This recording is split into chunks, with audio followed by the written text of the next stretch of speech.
ஒரு get together வருது, ஒரு 10 பேர் வராங்க அப்படின்னா அந்த 10 பேருக்காக சமையல் பண்ணக்கூடியது, அந்த இடத்தை ரெடி செய்வது, அதை ரொம்பவும் சுத்தமாக அழகாக வைத்திருப்பது, அவங்களுக்கு எல்லாம் இன்னைக்கு என்ன லேட்டஸ்ட் ஃபுட்டோ அதற்கேற்றாற் போல் செய்து கொடுத்த பிறகு இவங்க சாப்பிடுறாங்களா அப்படின்னா அது ஒரு கேள்விக்குறிதான். இவர்கள் அந்த இடத்துல ரொம்பவும் பெரிதாக, ரொம்பவும் சாட்டிஸ்ஃபையாக இவர்கள் சாப்பிடுவதில்லை. இப்போ இவங்க ராசியில சுக்கிரன் அப்படிங்கிற ஒரு கிரகம் நீசம். இப்போ பிரமாதமான ஒரு புத்திசாலித்தனம் இவர்களிடம் உண்டு. நான் எப்பொழுதுமே என்ன சொல்றேன்னா, நம்மகிட்ட எந்த ஒரு விஷயம் இல்லையோ அதைத்தான் நாம் ஏங்குகிறோம், அதைத்தான் நாம் தேடுகிறோம்.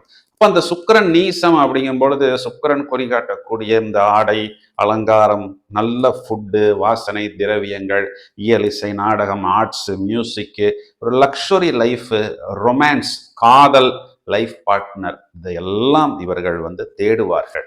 இந்த பெண் கன்னிராசி அப்படிங்கிறத நம்ம ஈஸியாக கண்டுபிடிச்சிடலாம். எப்படின்னா, அவங்க பேரெல்லாம் பெரும்பாலும் இந்த பீங்கிற எழுத்துல, இப்போ இந்த பவித்ரா, பிரியா, பிரீதா, பிரியங்கா, டே, இந்த மாதிரி எழுத்துல கூட, அதாவது தெய்வியா, தேவிகா, இந்த மாதிரியான பெயர்கள் கூட நிறைய கன்னிராசியில் தான் நாம் காண முடியும்.